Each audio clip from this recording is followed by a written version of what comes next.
Welcome to the Buffalo Sports Conversation Room. It's been a fantastic 5-day week, like a regular school week of NFL coverage.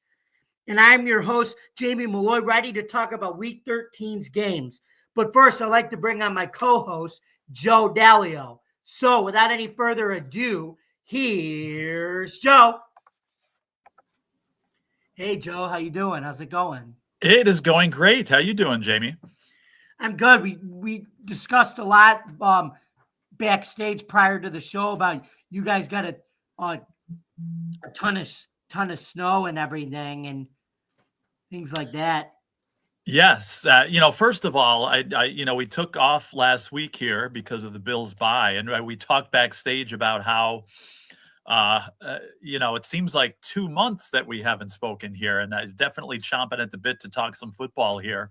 But yes, a little on the tired side because a national audience saw how much snow Buffalo got and how much snow Buffalo gets. Now, Orchard Park got about 2 feet.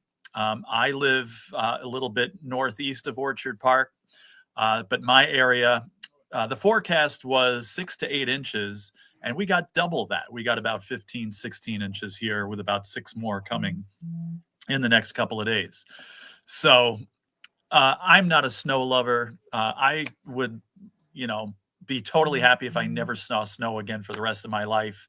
I asked you backstage if it was spring yet, and you didn't respond. So I guess that means I have a little bit of time that I got to wait on that. So we'll just take it day by day. And like I said, have some fun talking some football here. Mm-hmm. So are we ready to talk about the Thanksgiving Day 12 p.m. matchup between the Chicago Bears taking on the Detroit Lions at Ford Field? I definitely am. Okay, so here we go. The Lions scored first as Jake Bates hit his first field goal of the game with 7:06 left in the first quarter from 30 yards to bring the Lions lead to 3-0. With 14:55 left in the second quarter, Sam Laporta caught a 3-yard touchdown pass from Jared Goff to increase the Lions lead to 10-0. With 7:15 left in the second quarter, Bates had his second field goal, this time for 36 yards, to push the Lions score to 13-0. With 3:11 left in the half, Bates kicked his third field goal, recurring theme here, this time for 48 yards to enter the half 16-0. Chicago began a comeback as Caleb Williams threw a 31-yard touchdown pass to Keenan Allen to cut the lead to 16-7 Detroit. With 2:43 left in the third quarter, Laporta caught his second touchdown pass, this time on a 1-yard TD throw to end the third quarter 23-7. With 13:40 left in the fourth quarter, Allen hauled in his second touchdown pass from Williams, but the 2-point conversion failed, bringing the score to 23-13 Detroit. With 5:36 left in the fourth, DJ Moore reeled a touchdown pass from Williams to cut the lead to 23-20 Detroit. With 36 seconds left in the game and the Bears with 2 timeouts, Williams was sacked, and instead of using their second timeout, they let the time clock run out, and Williams sailed the pass high over Roma Dunze's head, leading to Coach Matt Eberflus being fired Friday morning. That brought the final score to 23-20 Detroit and an 11-1 record, Detroit's first ever 11-1 record in franchise history. So, Joe, what did you think about Caleb Williams' third great game in a row for the Bears? I think he's going to be a player in this league. What do you think? Yeah, I've been a fan of his ever since the beginning, even when he was struggling. I thought this guy would be pretty good here, and he's definitely proving himself. And I have to give him and the Bears credit here. The Bears not quite ready for prime time, and we're in the thick of it in the beginning here, but have lost some games and pretty much fallen out of playoff contention here. But they still fight. Both Caleb Williams and the entire team. They're down 23-7. They could have easily rolled over and quit in this game. It's Thanksgiving. They're playing the much better team. Again, they got nothing to play for, but yet they come back and they came this close to winning this game. Mhm. So you got to give him credit. And Caleb Williams had like 256 yards, 3 touchdowns here. He continues to mature. And I think if you're a Bears fan, you got to be optimistic here about your team. Not this year. I think, again, not ready yet. They're in such a tough division, too, with 3 potential playoff teams in that division. So, again, they're going to play out the rest of this year. They're going to be a tough out, though. I'm sure they're not going to lay down, and they're going to want to continue to improve. But really, hats off here to the Bears. How about being Matt Eberflus, right? Happy Thanksgiving. You're fired. Now, I think every single NFL fan knew that Eberflus was not coming back next year and that he wasn't going to be a part of this progression here. But I thought, anyway, that at least the Bears would wait till the end of the season. But I guess they had had enough. And again, he made some bad decisions here and some poor clock management and things like that. And I guess that's been a habit, and it's what put him on the hot seat in the first place. But that hot seat exploded this past weekend, and Eberflus is gone now instead of a day after the season, like we thought. So there's a trend here that we're going to talk about as we talk about some of these games that we have lined up here, and that trend is something that always happens in the NFL. Good teams finding ways to win, and great teams finding ways to win. And even though the Lions could have easily lost this game and they had the lead, they found a way to hold on and maybe get a little lucky as well. But again, kudos to the Bears. They could have easily laid down and died in this game and just waved the white flag. I wish they would have, because I had the Lion in the 12.5 points, but they didn't. And I think you got to give a lot of credit to them and to the Lions. Lions D missing the top sacker in the NFL, in Hutchinson, who rumor has it may end up coming back later. I don't think he will. But the Lions D still had 5 sacks in this game. And Caleb Williams is not an easy guy to sack here, but kudos to the Lions defense for 5 sacks. And even though Caleb Williams had a very good game, the Lions made it extremely difficult for him. So again, kudos to both sides here. The Lions for pulling out this win, and the Bears for not giving up and making it very, very close. Yeah, that clock management was bad, but the one thing I think you do give Eberflus credit, though, is I think he did leave the Bears better than I think when he founded them. Because I do think, like I said, he look at last year when he made those trades, like he started building up a really good defense, and I think the defense is all his now. It's going to be up to somebody to put it all together. And I like the Thomas Brown promotion, though, from offensive coordinator, interim head coach. And who knows, maybe if he does well, he could be this year's version of Antonio Pierce, where he gets the permanent job after this year. Yeah, I agree with you, Jamie, on both of those statements there. I think you will see, if you don't already, some of Eberflus's fingerprints on this team. And it hasn't been a complete failure.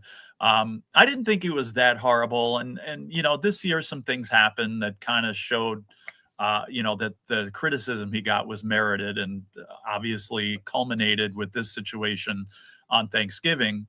But again, you're going to see some of his mark on this team. And again, it hasn't been a complete failure. And yes, I agree with the hiring there, the interim hire. And again, I think this team is going to fight hard the rest of the season and be a team that maybe you're not going to have so much fun playing against. So, and if that happens, then I think he could get the job in the long term here. He could, and then there's also some good choices later in the offseason, but we'll get to that when everything's all said and done here. But anyway, let's turn our attention to the 3:00 Black Friday game with the Las Vegas Raiders taking on the Kansas City Chiefs at Arrowhead Stadium, GHA Field at Arrowhead Stadium, to be exact. It's always Arrowhead. Right. Yep. With 10:06 left in the first quarter, Matthew Wright kicked a 25-yard field goal to bring the score to 3-0 Chiefs. With 11:03 in the second quarter, Daniel Carlson knotted the score at 3 with a 27-yard field goal. With 2:14 left in the half, Justin Watson caught a 6-yard touchdown pass from Patrick Mahomes to end the first half and bring the score to 10-3 Chiefs. With 8:40 left in the third quarter, Wright booted his second field goal, this time from 42 yards, to up the Chiefs' lead to 13-3. With 3:11 left in the third quarter, Wright hit his third field goal, this time for 35 yards, continuing Casey's lead to 16-3. With 1:40 left in the third quarter, Brock Austin Bowers reeled in a 33-yard touchdown pass from Aiden O'Connell to cut the lead to 16-10, ending in the third quarter. He shagged in that pass, didn't he? Yeah, baby. Yeah. Anyway, with 14:52 in the fourth quarter, Trey Tucker caught a 58-yard touchdown pass from O'Connell to give the Raiders their first lead of the game, 17-16. With 9:53 left in the fourth quarter, Wright hit his fourth field goal, this time for 32 yards, bringing the score to 19-17 Kansas City. And once again, the Chiefs held on to win a one-score game in another weird fashion, as the Raiders received a snap infraction penalty on the offense, and the center Jackson Powers Johnson botched the snap, and the Chiefs then recovered the ball and ran out the clock.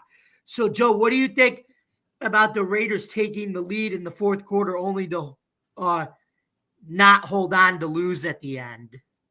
I think, I don't even have to say anything here. We can press the play button for what I just said in the Bears-Lions game here. It's a matter of a team that's got nothing to play for here, the Raiders, who, again, were down and could have just laid down and died. Now, I didn't get to see this game because I was traveling, so I am only going by hearsay. But, again, they were down. They could have just quit, right? They're not going anywhere this season. They got, 2 wins? So they didn't. I thought they'd keep this game close anyway, because they play the Chiefs tough all the time. They embarrassed them last Christmas. The bad boy Raiders, kind of like that's how Antonio Pierce wants them to play. He wants them to play like the bad boy Pistons a little bit, except for the bad boy Raiders. And they've always been, back in their glory days, they were the bad boy Raiders. So why not, play that way now? But again, I appreciate the way that they showed up. They didn't give up, and they could have and perhaps should have won this game. So good job there. And Aiden O'Connell, 340 yards and a couple of touchdowns. And just like I said with the Lions, give credit to the Chiefs. And they've done this, it seems like, almost every week here. They found a way to win. They were up. They, maybe should have, taken this game away and not gotten to this point, but the Raiders brought it close. There was a little luck involved here for the Chiefs, but give them credit, because once again, they pull out a close win, and good teams, in this case, great teams, find ways to do that. And got to give credit too to Patrick Mahomes. Now, the only criticism you can possibly give him, he's such a winning quarterback. Now, statistically, he hasn't been that impressive this year. He's taken some criticism. Well, Patrick Mahomes really didn't do much, and the Chiefs got lucky here. Not this time. I mean, Mahomes had over 300 yards here and a touchdown pass, and was impressive statistically. And again, just getting the job done and getting another win notched in the win column. But just like I said for the first game, great job, Raiders. Nothing to play for, but almost stole a win here. Great job, Chiefs, for holding on and getting the job done and getting another win. And Joe, what did you think of rookie tight end Brock Bowers of the Raiders? I think he's going to be a player to watch out for too. In this, I think he could be the next generation of great tight end play after Travis Kelce. Do you think he could be a great tight end? Because it looks like he's he's coming into his own his rookie year. Yeah, I certainly do. In fact, I've had him on daily fantasy a few times because he's very inexpensive. Maybe not so much anymore, but I had him a couple of times earlier in the season, even because he was a cheap option and he was producing. So, I definitely think he has the potential to be an elite tight end in the NFL, and he's certainly proving that now. Yeah, another one of those Travis Kelce, Dalton Kincaid, Noah Gray, Eric Ebron types, a wide receiver in the tight end's body. Then that's what he is too. I agree with that. Now, I haven't had the opportunity to watch him play yet. I haven't seen many Raider games here. I haven't seen any Raider games this year. So I'd be curious to actually watch him play. And again, I was on the road at the time this game was. I thought this was going to be a night game. That's why I was a little excited. I said, I'm going to get home from a 4-hour trip and watch the football game later on. And then I was looking through some scores and stuff from other sports, and I see that this was already played. So that was out. But but definitely look forward to watching Bowers play at some point. And I think he's going to be noticed by all fans in the NFL. And he's another one of those Kyle Pitts type of tight ends too. He's got wide receiver speed and skills like Pitts. He ran a 4.48 at the 40-yard dash, and Pitts ran a 4.45, which, like I said, that's wide receiver speed for a tight end. Definitely. So now let's draw our attention to the Sunday 1:00 competition between the 6-5 Arizona Cardinals taking on the 9-2 Minnesota Vikings. With 9:02 left in the first quarter, Chad Ryland kicked a 32-yard field goal to bring the score to 3-0 Arizona. With 4:42 left in the first quarter, John Parker Romo, yes, Joe, another kicker from the UFL that made it to the NFL, since we know how much you love the UFL and you know how much I love talking about the UFL. Certainly. Tied the score with a 44-yard field goal. Need a kicker? Just call our friends from the UFL. Yeah. With 6:01 left in the second quarter, Ryland kicked his second field goal, this time from 44 yards, to bring Arizona's lead to 6-3. Parker Romo then kicked his second field goal for 55 yards to knot the game at 6-all. As time expired at halftime, Ryland kicked his third field goal from 24 yards to bring the score to 9-6 Arizona at the half. With 8:33 left in the third quarter, Ryland netted his fourth field goal. Man, all these field goals for 40 yards. A lot of them, bringing Arizona's lead to 12-6. With 4:37 left in the third quarter, Marvin Harrison Jr. finally scored our first touchdown of the day for 15 yards, bringing the score to 19-6 Cardinals. With 1:17 left in the third quarter, John Munt scored a 4-yard touchdown to bring the score to 19-13. With 11:08 in the fourth quarter, Parker Romo netted his third field goal, this time from 31 yards, bringing the score to 19-16 Arizona. With 3:20 left in the fourth, Ryland hit a 23-yard field goal, increasing Arizona's lead 22-16. An infamous score in Buffalo Bills playoff history, which we won't talk about here. With 1:13 left in the game, Aaron Jones caught a 5-yard touchdown pass from Sam Darnold, and a late interception sealed the game for the purple and gold, bringing the final score to 23-22 Minnesota. So, Joe, what do you think of Minnesota pulling out the victory after Arizona had most of the momentum during the game? It's another one of those good teams, great teams find a way to win, right? I was just going to say that. I want to note a comment that we got here from Smokin' Jeremy B here. It says, great win for the Bills. Certainly was, and we're going to talk about that very soon here. But yes, I was going to say, Jamie, stop, rewind, play. Exactly what we talked about for the previous two games. Good teams find ways to win. Now, this game is the opposite of the two games we just talked about. In those two games, the great teams there had leads and then lost the lead or almost lost the lead, and the other team made it close.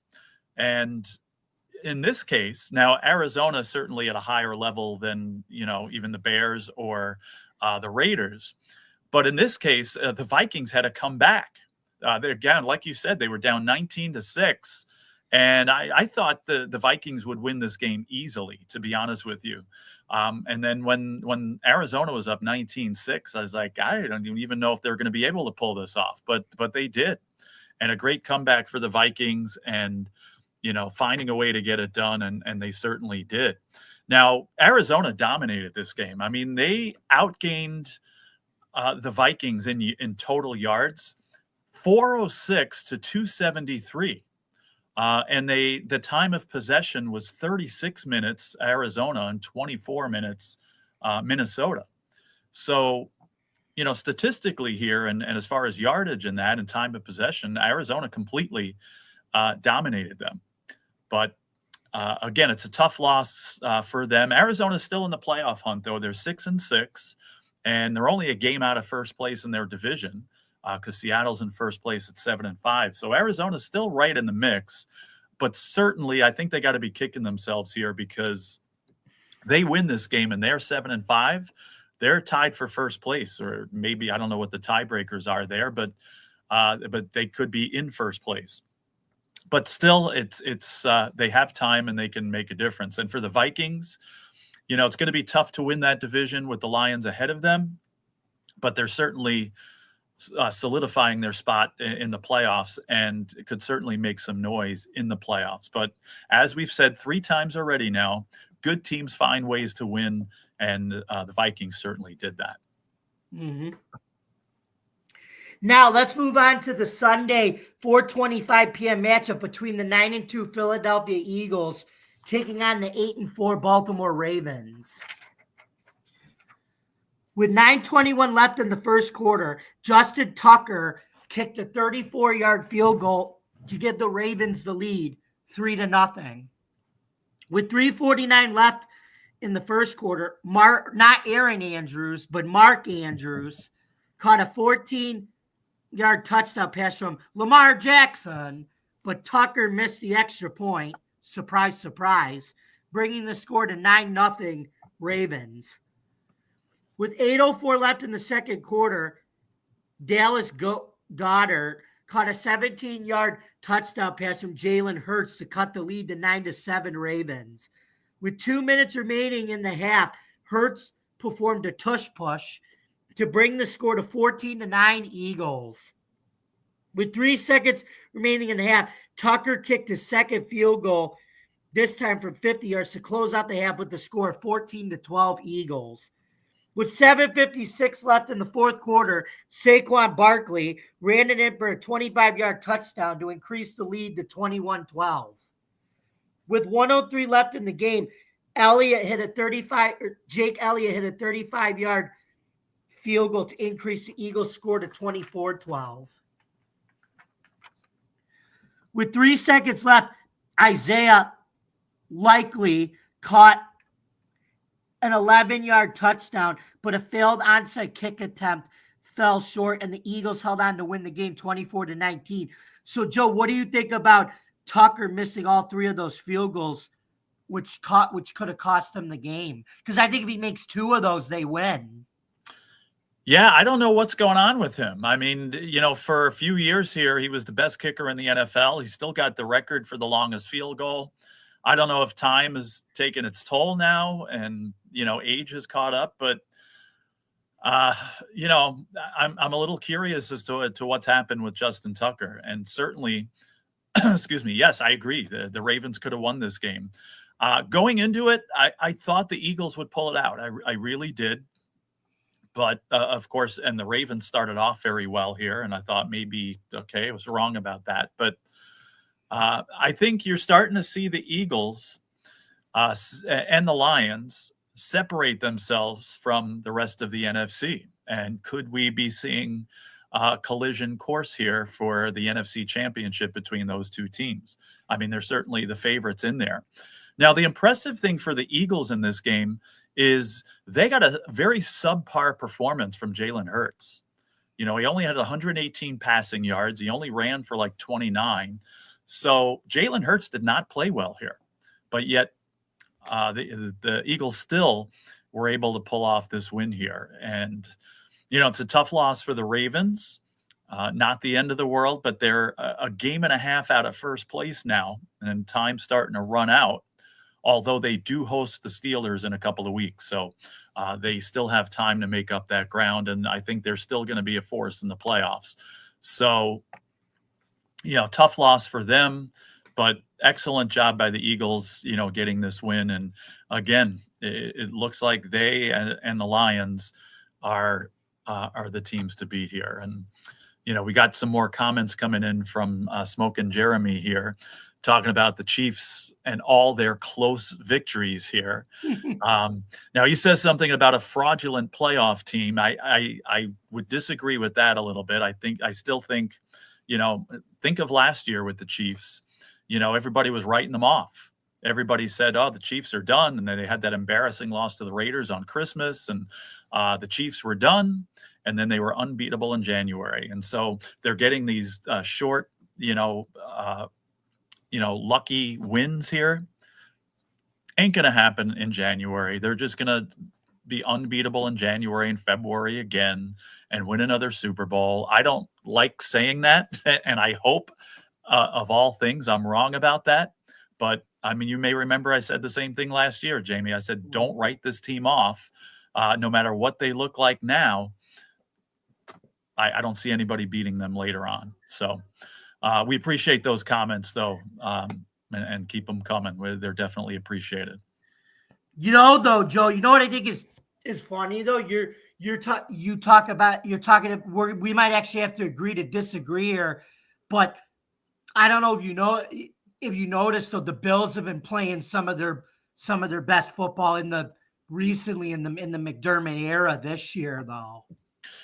Oh, I'm not saying the Bills don't have a chance, because certainly they're playing like a Super Bowl team right now, and we'll talk about that in a couple of minutes here. No, do not write the Bills off either. And I told you, I've underestimated the Bills all year. I'm done doing that because they've proven me wrong here. But again, I think the Chiefs are going to be very, very tough to beat. And, we'll see. But no, I'm not saying the Bills can't beat the Chiefs. But right now, if I had to put, my paycheck on the line, I'm still going with the Chiefs. Yeah, but what do you think of the fact that even the national media, like Michael Strahan, said, I actually don't think Kansas City's the team to beat. He actually said, I think Buffalo's the team to beat. And even on ESPN, they said with the home field advantage, who would you trust, the Chiefs or the Bills? And somebody actually said the Bills over the Chiefs. All right. Didn't we see this movie last year, though? Again, everybody was writing the Chiefs off and said they weren't going anywhere, and that they were going to have to win on the road. And they figured that out, too. Now, like I said, I think the Bills are as solid a Super Bowl contender as they've ever been in the McDermott era. And they just keep playing like it, and they keep playing better and better and better. And just when you think, or actually, it's just not when you think, it's just when I think, okay, now I think they're due for a letdown, then they win another game by 25 points or whatever it is. So these people that are saying the Bills are a legitimate Super Bowl contender and could upend the Chiefs, those statements are all documented. And well-deserved. Because the Bills are certainly playing like it. Josh Allen is playing like an MVP. And again, the Bills are going to be there in the end. And if there was a time that they can beat the Chiefs, it's now. It can beat the Chiefs in January, I should say, because they've already beaten them in the regular season. Again, I think they have as good a chance as they've ever had to not only get to the Super Bowl, but to win the Super Bowl. But the Chiefs are a tough out, and certainly, I guess we'll see what happens, come that time if they should meet up again. Mm-hmm. Now to our Sunday game of the week, the 8:20 snowy Sunday night game between the 5-6 San Francisco 49ers. Wow, that's crazy to say. And the 9-2 Buffalo Bills. With the snow falling and 7:44 left in the first quarter, Jake Moody kicked a 33-yard field goal to bring the score to 3-0 San Fran. He was in a good moody there. Yeah. With 8 seconds left in the first quarter, Ray Davis scored on a 5-yard touchdown that took 7:38 off the clock to bring the Bills' lead to 7-6. Again, we're seeing this theme just like last year in January. What do? Pound the rock, field the run game. It's that time of year again.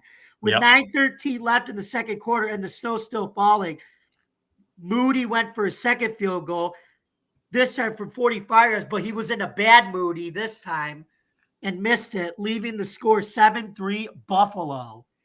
After the missed field goal, James Cook ran it in for a 75-yard touchdown, the chef's kiss, to increase the Bills' lead to 14-3. With 47 seconds left in the half, Mac, the barefoot wonder, or I call him Mac Tarzan Hollins, scored on a 9-play drive that took 250 with his sneakers on, even though he came into the game barefoot again in 29-degree weather. He would probably play football barefoot if they let him. What? Go ahead, what? He would probably play barefoot if they let him. Yeah. For a 7-yard touchdown to bring the score to 21-3. With 4 seconds left in the half, he was in a bad moody again as he missed his second field goal, leaving the score 21-3 Buffalo at halftime. With 6:05 left in the third quarter, Josh Allen pulled something that we only thought Tom Brady or Patrick Mahomes could do because it's a joke, but he actually did it. Josh Allen actually did this. He threw a pitch back to Amari Cooper, which he lateraled it back to Josh for a 7-yard touchdown to bring their lead to 28-3. Although the Chiefs did do that with Travis Kelce, but with 3 minutes left in the third quarter, Isaac Guerendo scored a 15-yard touchdown to cut the lead to 28-10 Bills. With 12:39 left in the fourth, Allen scored on a 25-yard touchdown play to increase the Bills' lead to 35-10, also making Allen the first quarterback in history, sorry, Tom Brady, to pass, catch, and run in a touchdown. Even Carson Wentz couldn't do that when he threw the ball to himself in 2018. Right. With 6:39 left in the fourth quarter, Tyler Bass Pro Shops went for a 49-yard field goal, but missed it, leaving the score at 35-10. The game would end that way with the Bills winning their 5th consecutive AFC East title. How about that? So, Joe, what do you think about Josh Allen making history with catching, running, and throwing and scoring for a touchdown all by himself? We thought, like I said, we thought only Mahomes and Tom Brady do that. Yeah, and they were MVPs. And like I said before, guess who's playing like the MVP right now? It's definitely Josh Allen. And just incredible. I was long asleep by that point, unfortunately. I didn't see the play, but it's absolutely incredible, the things that this guy can do. And I'll say a couple of things about the game. I'll refer to our commenter, Jeremy, in here again, going back to what we were saying, and then I'll analyze the game here. He was saying something about point differential and how it makes such a difference in the playoffs. And there's a significant point differential advantage for the Bills over the Chiefs. So keep that in mind. And we appreciate that comment, Jeremy, and certainly, something to look at. And he said something that one of our network cohorts here said. He said he told his viewers in the beginning of the season that the 49ers and the Cowboys would not make the playoffs. Now, on our network here, we got a guy named Dylan that made the same prediction. Now, I don't know if he's predicted that about the Cowboys, but he definitely said that about the 49ers. And none of us believed him. But that is looking more and more like a possibility here. And I'll give some statistical proof of that in a second. But just some of the things here. The Bills, a couple of years ago, the thing you said about them, or that anybody said about them, that the only thing holding their offense back was their running game. And now you're just talking about pounding the rock. And the Bills have gone from a struggling running game and the thing holding them back to one of the best backfields in the NFL. All right. And that was proven on the field. James Cook with that, I think you said 65-yard touchdown run, over 100 yards rushing. Ray Davis just continues to improve. He had 63 yards and a touchdown.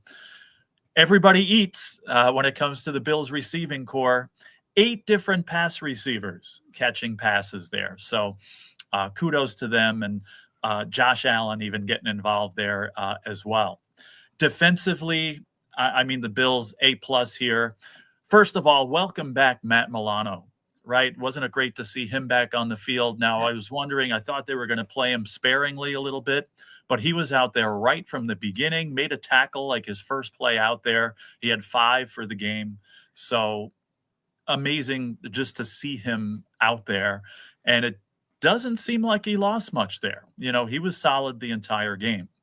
They held Brock Purdy to 94 yards passing. Certainly, A+. Even our guy, I'm from Lancaster, New York, Lancaster High School graduate Joe Andreessen getting in the game and making a tackle as well in front of the home crowd here. So every time that happens, I'm going to say something about that. Now, our friend Dylan, as I said, predicted that the 49ers would not make the playoffs. They are currently in last place in the NFC West at a record of 5-7.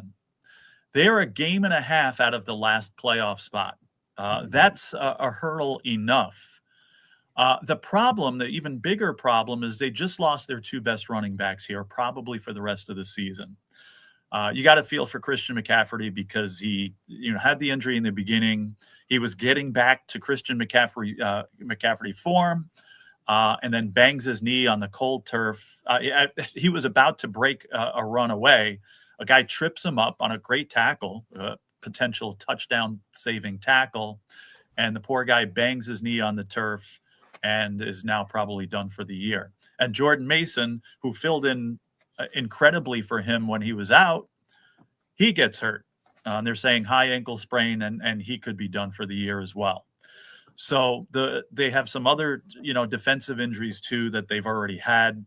So the chances of the 49ers making the playoffs are disappearing as the weeks go on here. And basically they cannot lose another game if they want to have a chance to make it. And they still have to go at Miami, at Los Angeles against the Rams, and still have the Lions coming into Santa Clara. So I think I got 2 words for the 49ers. They're done. So those of you who went against everybody's prediction and predicted that the 49ers would not make the playoffs, well, my hat is off to you, because nobody saw that coming, or very few people saw that coming. The guy on our network here, Dylan, was ridiculed, I should say, by some people that called him out on that. But excellent call, Dylan. Excellent call, Jeremy, here, and certainly didn't see that coming. But I think as time goes on, that prediction, as crazy as it is going to be accurate. But again, talking about the Bills, we'll worry about Kansas City when we get to them. But I am done underestimating them, like I said 2 weeks ago when we were on, because how many times did I say, they need to be careful? The week before they played the Chiefs, they played the Colts in Indianapolis. And I said, I'm sorry, I think I see a letdown coming here. Absolutely not. They won solidly against the Colts. This past game, I saw a letdown coming. You got a desperate 49ers team going against the team that just beat the Chiefs. I was a little worried about it. I predicted the Bills to win, but I was worried about it. Nothing to worry about. The Bills win by 25 points. So again, I'm done underestimating them, and they're playing like a Super Bowl team, and hopefully that can continue. And there's no reason to think that can't continue. Exactly. So, Joe, speaking of that, even if Christian McCaffrey and Jordan Mason didn't go down with an injury, do you think the 49ers would have had a better chance of beating the Bills? The way the Bills were playing this game, they weren't going to be beat, so I think they would have been closer. I think that it may have been a little bit more difficult for the Bills because they weren't stopping McCaffrey. So, it certainly would have been a little more difficult, but I still think the Bills would have won here. It says here, we got another question here from Spunky Spectrum Sports here. It's done. Are the 49ers going to be like the 1990s Buffalo Bills? Well, Dylan, guess what? Thank you for the question, but you kind of Yep. eliminated yourself with that question. You know why? Because the 1990s Buffalo Bills went to 4 straight Super Bowls. And what do you have to do first before you go to the Super Bowl? Make the playoffs. And the 49ers in this case went to 2, right? Super Bowls. But this year they're not even going to make the playoffs. So, no, that's actually not really a fair. So, no, the 49ers are not going to be like the 1990s Bills based on those reasons I gave you there. But thanks for the comment, though. Always appreciate it. doing? And again, A+ prediction there. I have a friend that watches us regularly too. His name is Tom. And, he's said things before, and he sent me a couple of questions. So if you don't mind, Jamie, I'm going to throw these questions at you and we can discuss it. Now, I think I already know how you feel about this. So his first question is, how confident do you feel about the Bills field goal kicker, Tyler Bass, heading into the playoffs? I still feel confident in him because, like I said, kickers, it's not just him. Kickers are strange birds nowadays. They're kind of like goalies now in hockey. They're superstitious and things like that. And like I said, a lot of them are more soccer style kickers now, which is good for long distance kicking. But when it comes to making short points and accuracy, it's not as good. Mm-hmm. So, yeah, I'm still confident in Tyler Bass because he is the best soccer style kicker of the soccer style kickers in the NFL. I'm still confident about him going into the playoffs. And until something else is proven otherwise, it's not going to change the fact I still like him, and he's still one of the best kickers in the league. Okay. Now I'm semi-confident in him. I've said this before, and I know, Jamie, you've been a big supporter of him. We've talked about this before. Yeah, I still have confidence in him. Maybe not as much as you do. If the game was on the line, can he handle that? I think he can.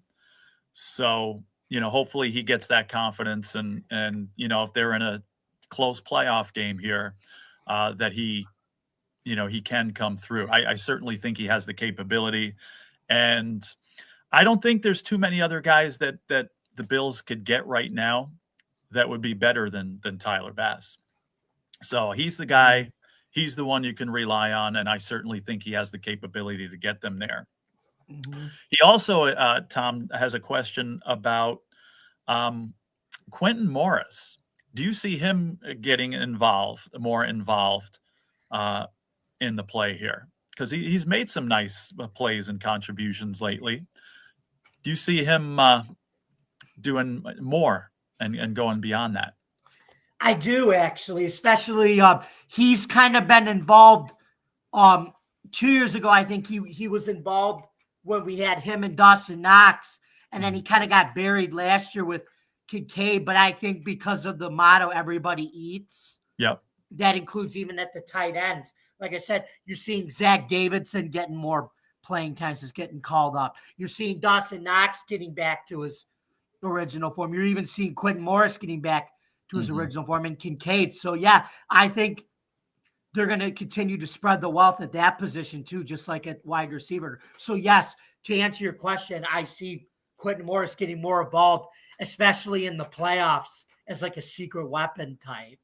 I agree with that. I think he can get more involved. Even when Kincaid comes back, I think that Morris, again, like you said, fits into the everybody eats philosophy, and the Bills just find ways to get these guys involved. Not only get them involved, but to help them contribute and make positive plays.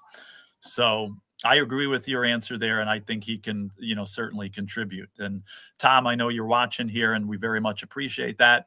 Yeah, thank you for the questions, Tom. The excellent questions that, we appreciate. Thank you. So, Joe, what do you think about the Bills clinching their 5th straight AFC divisional crown for the first time in franchise history? Because as we talked about, we did 4.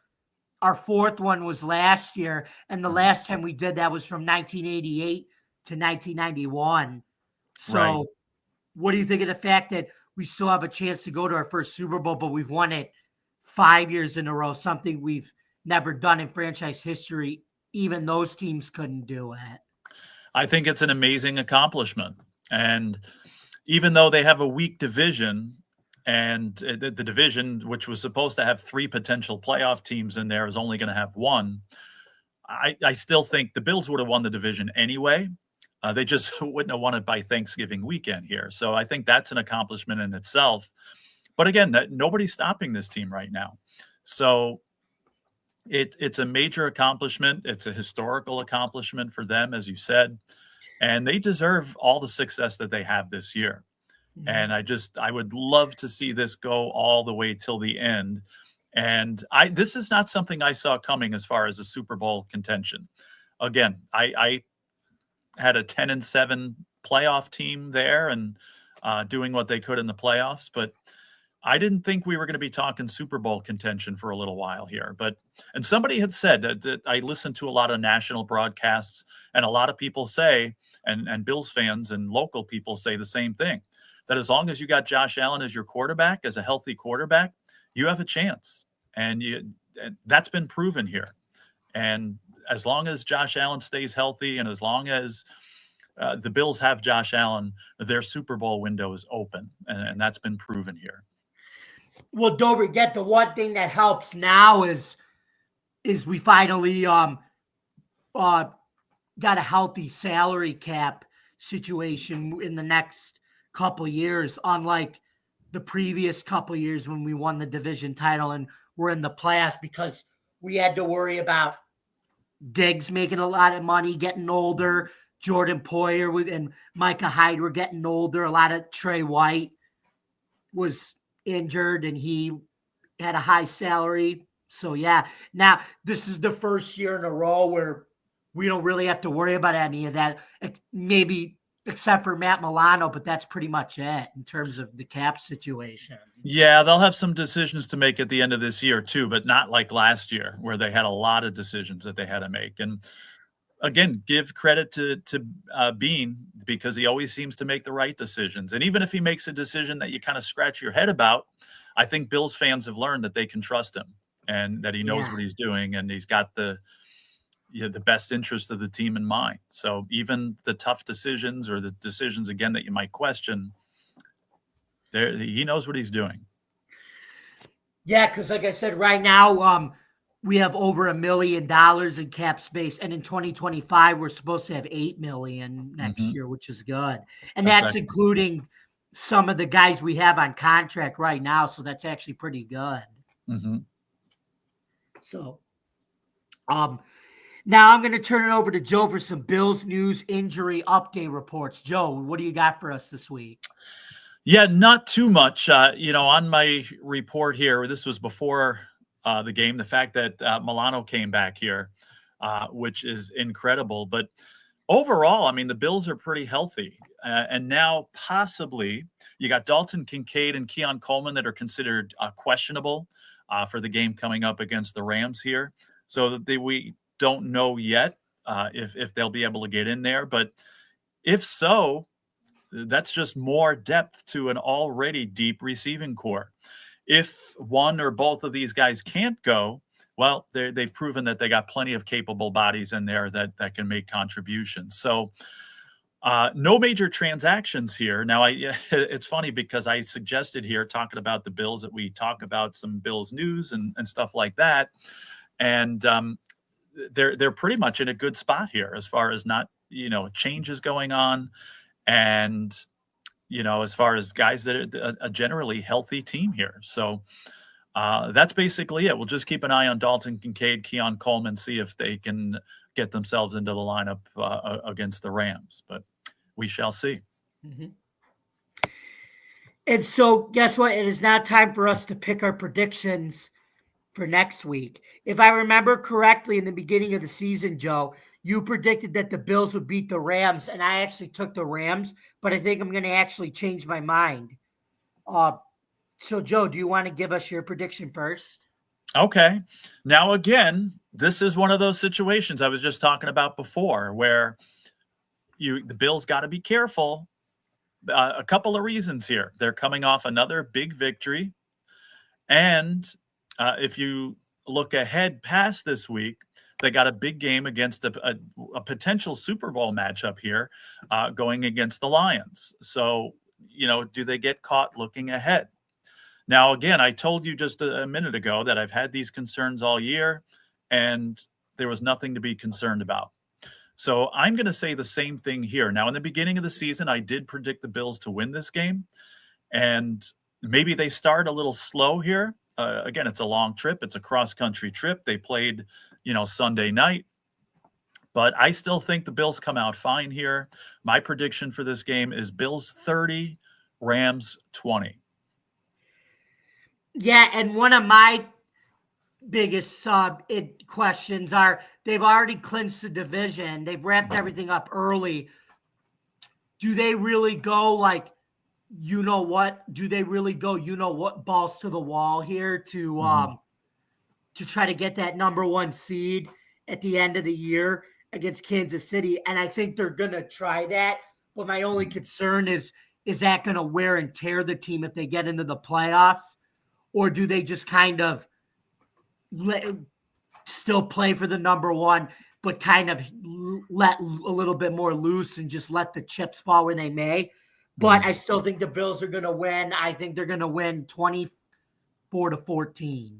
All right. That sounds good. And I think, if it's me, I say you go out and you get that number one seed. And then if you get that, then you maybe lay off and relax a little bit and stuff. But yeah, I don't think it's going to wear on them. I think that, McDermott is smart, and he's going to make sure that doesn't happen. And, of course, that's a concern. I thought about that recently too. It's like, are the Bills peaking too early? Can that happen down the road? And of course that potential is there. But right now this team is playing like that's not going to happen. Mm-hmm. So now we are going to move on to the last, but certainly not least game of the 5-game-in-a-row day stretch of NFL games. The Monday night matchup between the 3-8, but entertaining Cleveland Browns with Jameis Winston, and the 7-5 Denver Broncos led by Sean Payton and rookie quarterback Bo Nix. With 4:13 left in the first quarter, big Javonte Williams ran it in a 2-yard touchdown to bring the score to 7-0 Denver. Broncos country, let's ride. With 1:09 left in the first quarter, tight end David Njoku caught an 8-yard touchdown pass from famous Jameis Winston to tie the game at 7-all. With 8:49 left in the second quarter, former 2013 Buffalo Bills draft pick and current Browns kicker Dustin Hopkins kicked a 45-yard field goal to bring the score to 10-7 Cleveland.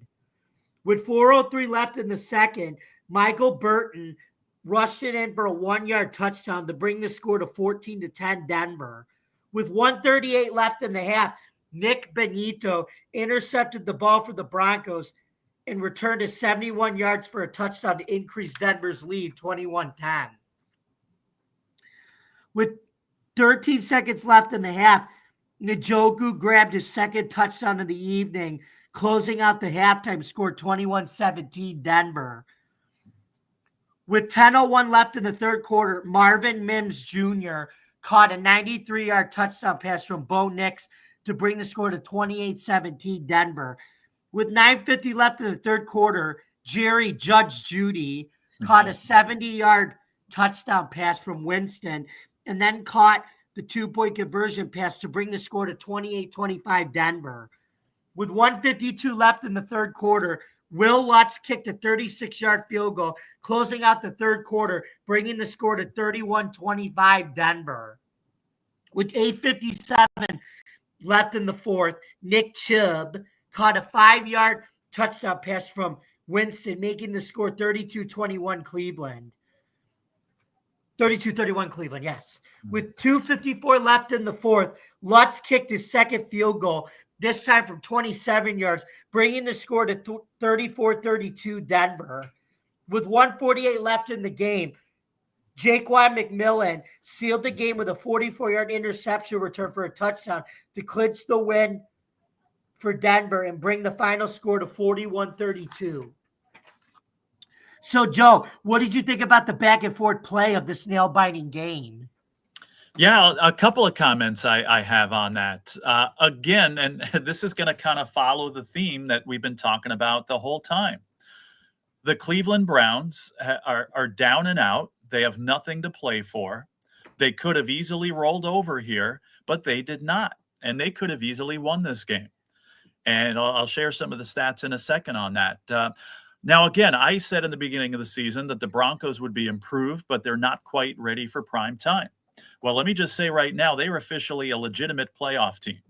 All right. Now, they started slow in this game.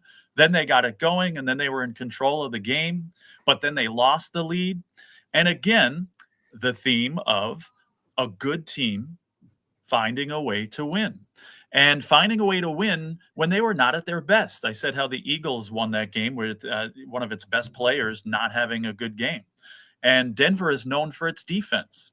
And you would think that a good defensive team like the Broncos playing against one of the weaker offensive teams like the Browns would win and a little more easily, and that the Browns would not score many points.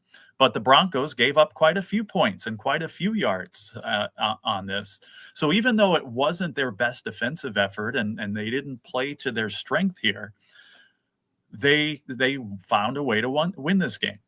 And again, the Browns, kudos, because they had nothing to play for, but they still showed up, almost won this game. And speaking of, I don't know if you saw the stats for Jameis Winston.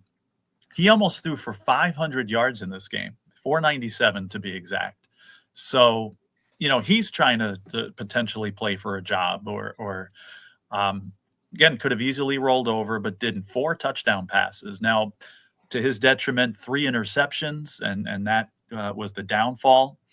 Welcome back to Denver, Jerry Jeudy. 235 yards receiving, 9 catches and a touchdown there. Elijah Moore had 111. So they had 2 100 yards receivers. So did the Broncos, though. Marvin Mims Jr. and Courtland Sutton each had over 100 yards for them. So Denver continues to improve offensively on top of having one of the best defenses in the league. So again, just like we talked about with these other games, a good team, a playoff team, solidifying themselves and finding a way to win the game, and a team that had absolutely nothing to play for, instead of rolling over and playing dead, showed up and almost won the game and probably should have won the game. Mm-hmm. And Joe, what do you think about Sean Payton's turnaround with Bo Nix in his rookie year, now being a legitimate playoff team with them? Well, I think this is what Broncos fans envisioned, right? When Sean Payton came in, this is what they thought. Have him work with a young quarterback. Well, I think at first they had him working with Russell Wilson, but of course that never worked out. And they knew they had to draft and get somebody in here. And I think Nix has exceeded expectations so far. And they thought Sean Payton was the guy to help a quarterback in this situation. And I think those people that were thinking that and that had this figured out this way were totally right. And Sean Payton is showing, maybe a couple of years later here, but showing, better late than never, why it was a good idea to bring him into Denver. And I think they're reaping the benefits of that now. Yep, and I bet you New Orleans Saints fans were thinking the same thing. That he did it with Drew Brees as a young quarterback when Hurricane Katrina happened, and they started building that team. And 4 years later, they won their first Super Bowl. And well, it's not that catastrophic with Denver, but Peyton's doing the same thing, bringing in a young quarterback and trying to create magic and a winning culture there too. Exactly. Mm-hmm. So anyway, it is now that time in our show for our question of the week segment. So Joe, would you like to give it a try? All right, let's go. Okay, Joe, here's your question. Can you guess which NFL player has the most kickoff return touchdowns in NFL history? Is it Cordell Patterson, Leon Washington, Devin Hester, Josh Cribbs? I don't know this exactly. Repeat the names again, please. Sure. Cordell Patterson, Leon Washington, Devin Hester, Josh Cribbs. I have it narrowed down to Patterson or Hester. I'm going to go with my first instinct and say Patterson. You got it. It was Cordell Patterson. He had 9. Excellent. I bet you a lot of people would have guessed Devin Hester, though. Well, he was my next guess. I had it narrowed down between the two of them. And again, not knowing for sure. I mean, honest, I admit that I kind of guessed on that, but I guess I guessed right. You did. Congratulations. Thank you. Well, it looks like you're welcome. Well, it looks like we come to the end of our show. So, Joe, where can we find you in the social media landscape on, I can't believe I'm saying this date, Tuesday, December 3rd, ladies and gentlemen, 2024. Wow, 2024 with like 4 weeks left in it. This year just started and it's gone in the blink of an eye. So Joe Dell Sports on Twitter X, putting my 2 cents in on various sports articles and things like that. So Joe Dell Sports on Twitter X. Yep, and then you can find me, yours truly, on Bills Chat 1 at Bills Mafia Chat, and also at Jamie Malloy, the unbiased journalist, at DJ Dog Tags on X and thefortball.com, where I write about all sports. Please don't forget to subscribe to our YouTube channel. Don't forget to like, comment, and ring the bell for notifications. For more content on Driving to the Top Productions, please visit our YouTube page, Twitch stream, Facebook stream, X stream, or wherever you consume your podcasts. And we thank also those people commenting during our show too. Those comments are always appreciated. Thank you for filling those comments. Everybody keep them coming. And Joe, thank you for filling that 5 minutes of dead air confusion there. Thank you. I kind of needed that, but now I'm back on track. Thank you very much for listening. And remember, folks, nobody but our quarterback, Josh Allen, can run, catch, and pass with the ball all at the same time. Sorry, Tom. Let's hope we can get another 5-day NFL week next Thanksgiving holiday. I'm pretty sure we will because it's the NFL. Yeah. And let's give a shout out to our Bills for winning the AFC East 5 years in a row. And to quote our friend Chris Berman, nobody circles the wagons like the Buffalo Bills. See you next time, folks. Have a great week, everybody. Bye.